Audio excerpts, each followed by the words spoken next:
Welcome. Zambia's Anti-Corruption Commission closes probes against senior officials.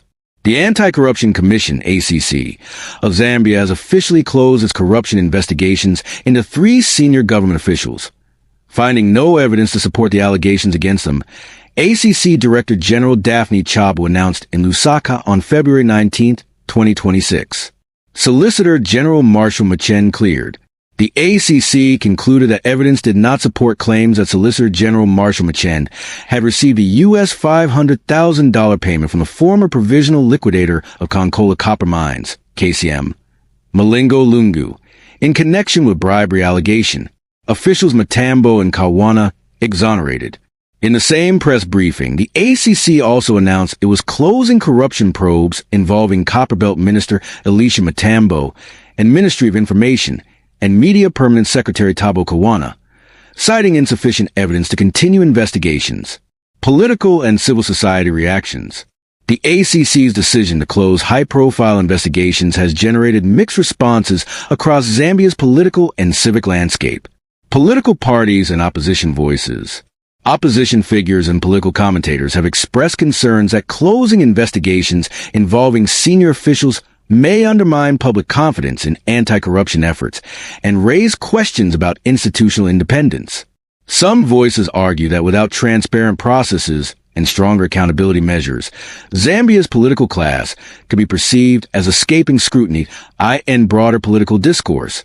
Former leaders and critics have previously accused the current government of failing to live up to promises on aggressive anti-corruption stance, saying that graft has persisted under successive administrations and emphasizing the need for greater transparency and systemic reforms in how cases are pursued, and concluded, civil society and transparency advocates. Civil society organizations have similarly offered cautious reactions. Groups engaged in governance oversight, such as community anti-corruption networks, have challenged interpretations of Zambia's declining scores on corruption perception indices, arguing that perception metrics reflect broader governance anxieties and should spur deeper reforms rather than be dismissed outright. Civil society coalitions emphasize the importance of public access to information, stronger whistleblower protections, and independent oversight mechanisms that empower citizens to hold institutions accountable. These organizations often advocate for regular asset declarations by public officials, enhanced transparency in procurement, and legal protections that facilitate reporting without fear of retaliation. Together, these voices suggest that while legal thresholds for evidence are critical, public trust and accountability institutions may require not just case outcomes, but visible, sustained action and inclusive reforms. Asset recovery and public education in Zambia's anti-corruption strategy. In addition to investigations and prosecutions, the ACC's broader strategy includes asset recovery initiatives and public education campaigns, key components designed to both disrupt corruption and build citizen awareness. Asset recovery efforts. Asset recovery involves tracing, freezing, confiscating, and returning proceeds of corruption to state, a deterrent against illicit enrichment, and a way to reclaim public resources. Zambia's legal framework, including the Forfeiture of Proceeds of Crime Act in cooperation through interagency mechanisms such as the National Prosecution Authority, NPA, and financial intelligence units, supports these efforts.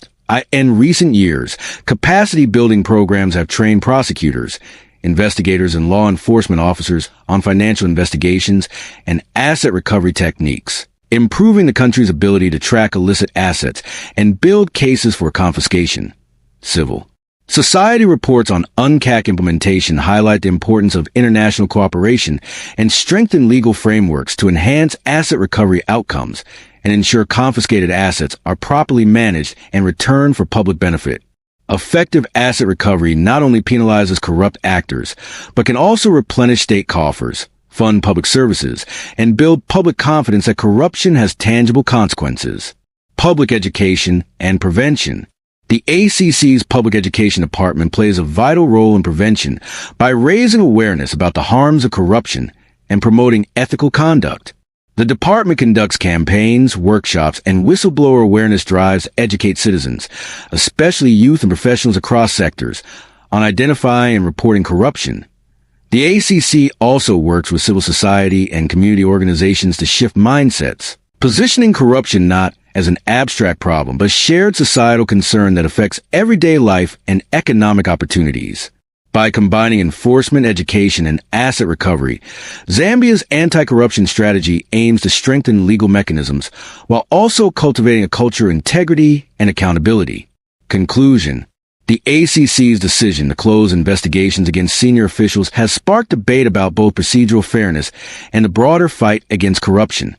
While legal evidence standards guided the closures, political and civil society actors continue to call for greater transparency, systemic reforms, and proactive asset recovery as part of a comprehensive approach to tackling corruption in Zambia.